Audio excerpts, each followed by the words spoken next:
Hi guys, it's thatonerandomkid, and as you guys saw by the title, I have some explaining to do, so let's get started. So like I said before, I went away for 3 months because I said that I had a lot of issues to deal with and a lot of things that were going on in my mind and I needed to get my shit together. And I did mention that I kind of fixed most of those things and I'm still working on some of them. So this is one of the things that I needed to deal with. So you guys follow me on social media, you guys would have known already because I posted on Twitter already and I posted a bit on Instagram of people that I dated and so on. So yeah, if you guys are from there, then this video is not for you because you guys probably already know that. If you haven't though, here's your typical backstory that everyone says. So ever since I was little, I always knew that there was something different with me. I feel like everyone says that, but it's true, you know something's different with you. And I grew up in a really Mexican household, so they were gay, they were lesbian, they were bisexual, they were transgender, was never used, it was not a word in our vocabulary, so I came to learn that word until I moved here. I lived most of my youth in Mexico where none of this was known and none of this was like something common. And I remember feeling things about girls and then feeling things about guys as well, and I was just really confused on what was going on. And it sucks because there's no one you could talk to because you feel like you're a freak and you feel like people won't understand, and then everyone else looks normal and you just don't. So then I moved to Los Angeles, which is where I live now, and that's where I got to see like all of that, and all of that just hit me all at once, like whole gay, lesbian, bisexual, transgender. And with that came me realizing that what I was, and I was glad that I wasn't the only one. But at the same time, it came with the pronouns, and the negative pronouns, like faggot and fag and all of that stuff that really hurts and that really makes you go in the closet, as most say.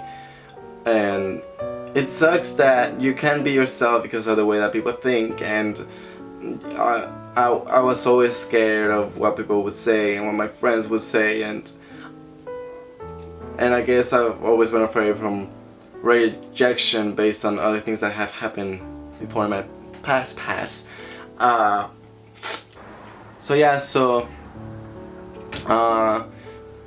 pretty much, that made me go inside my own closet and hid for 17 years, and it really sucked. And it sucked seeing people be happy and me not having that happiness, and me wanting to know what it was like to not having to hide and to not having to make your voice deeper and to not having to act masculine and pretend something that I'm not. And it was hard. I mean, it wasn't as hard because I still dated a lot of girls and I still was and I'm still attracted to girls, but I always was attracted to guys as well, and it was really weird not being able to flirt or to be the way I was with girls.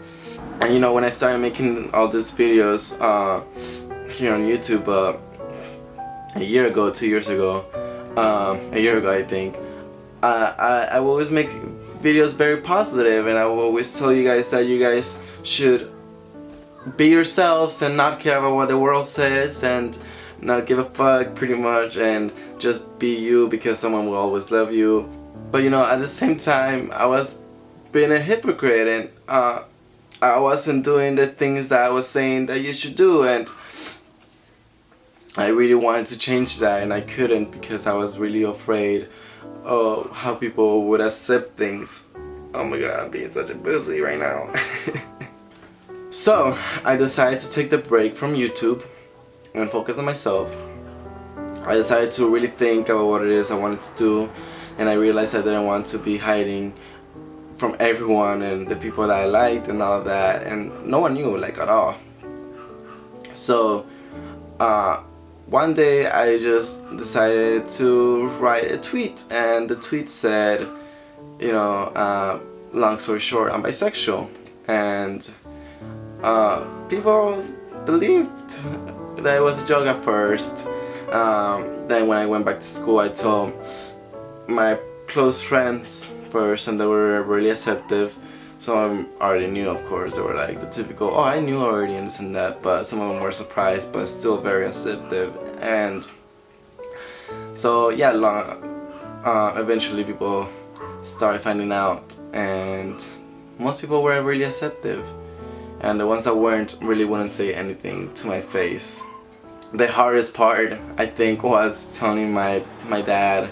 When I came out to him, it was really hard, and I had already tried to tell him a few times. He told me he didn't have time, and this went on for like about a month. And one day I was just really sure that it was time to tell him, and I pretty much forced him to.